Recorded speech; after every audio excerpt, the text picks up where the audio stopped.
आज हम आपको भारत के सबसे अमीर मंदिरों में से एक तिरुपति बालाजी मंदिर, तिरुपति बालाजी टेम्पल के बारे में बताने जा रहे हैं। तिरुपति बालाजी विश्व के सबसे प्रतिष्ठित देवताओं में से एक है। तिरुपति बालाजी मंदिर के बारे में कहा जाता है कि यहाँ पर दुनिया में सबसे अधिक दान दिया जाता है। जाने तिरुपति बालाजी की कहानी। Tirupati Balaji story in Hindi. एक समय में हिरण्याक्ष ने पृथ्वी को समुद्र में छिपा दिया, तब ब्रह्मा के नाक से भगवान विष्णु ने वराह रूप में अवतार लिया। उनका ये रूप देखकर सभी ऋषि मुनियों ने भगवान की स्तुति की। सबकी प्रार्थना से प्रसन्न होकर भगवान वराह ने पृथ्वी को ढूंढना प्रारंभ किया। अपनी थूथनी का उपयोग कर उन्होंने पृथ्वी का पता लगा लिया और समुद्र के अंदर जाकर अपने दांतों और थूथनी के बीच में रखकर वे पृथ्वी को बाहर ले आए। जब हिरण्याक्ष ने ये देखकर भगवान विष्णु के वराह रूप को युद्ध के लिए ललकारा, दोनों में बहुत भीषण युद्ध हुआ। अंत में भगवान वराह ने हिरण्याक्ष राक्षस का वध कर दिया। इसके बाद भगवान वराह ने अपने खुरों से जल को स्तंभित कर उस पर पृथ्वी को स्थापित कर दिया।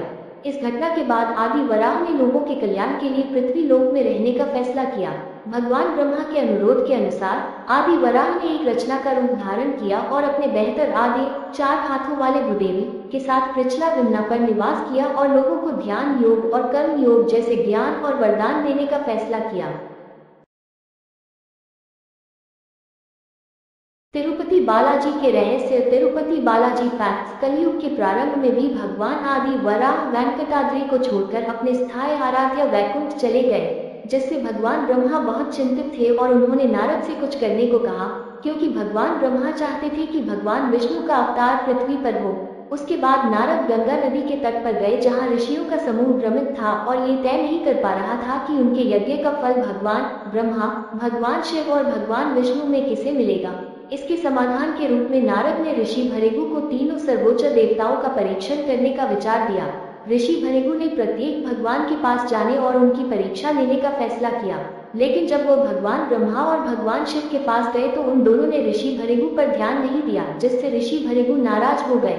अंत में वो भगवान विष्णु के पास गए और उन्होंने भी ऋषि भृगु पर ध्यान नहीं दिया। इससे ऋषि क्रोधित हो गए और उन्होंने भगवान विष्णु की छाती पर लात मार दी।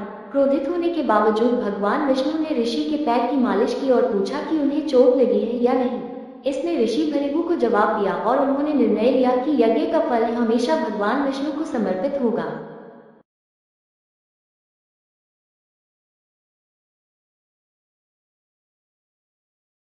क्या आज भी धड़कता है श्री कृष्ण का दिल?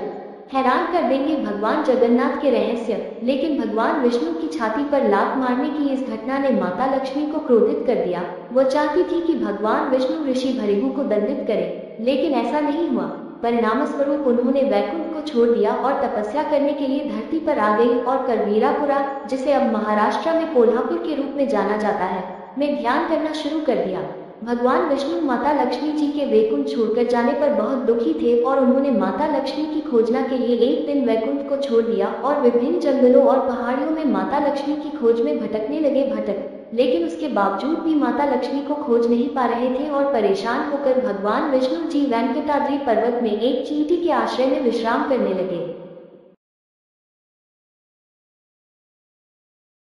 जानिए भगवान विष्णु के दशावतार की कहानी। भगवान विष्णु को परेशान देखकर भगवान शिव और भगवान ब्रह्मा ने भगवान विष्णु की मदद करने का फैसला किया।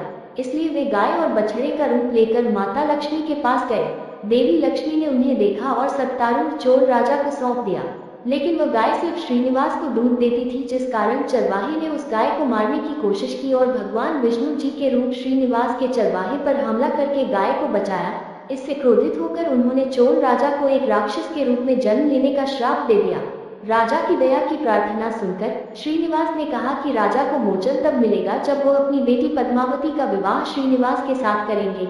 माना जाता है जब विवाह होने वाला तो देवी लक्ष्मी ने इस बारे में सुना और विष्णु का सामना किया, जिसके बाद भगवान विष्णु और लक्ष्मी जी एक दूसरे से लिपट गए और तब पत्थर में बदल गए। इसके बाद ब्रह्मा और शिव ने हस्तक्षेप किया और उनके इस अवतार के मुख्य उद्देश्य से अवगत कराया। इसके बाद कलयुग के कष्टों से लोगों को बचाने के लिए भगवान विष्णु जी ने अपने आप को वेंकटेश्वर रूप को तिरुपति माला पर्वत पर स्थापित किया, जिन्हें आज पूरे विश्व में तिरुपति बालाजी के नाम से जाना जाता है।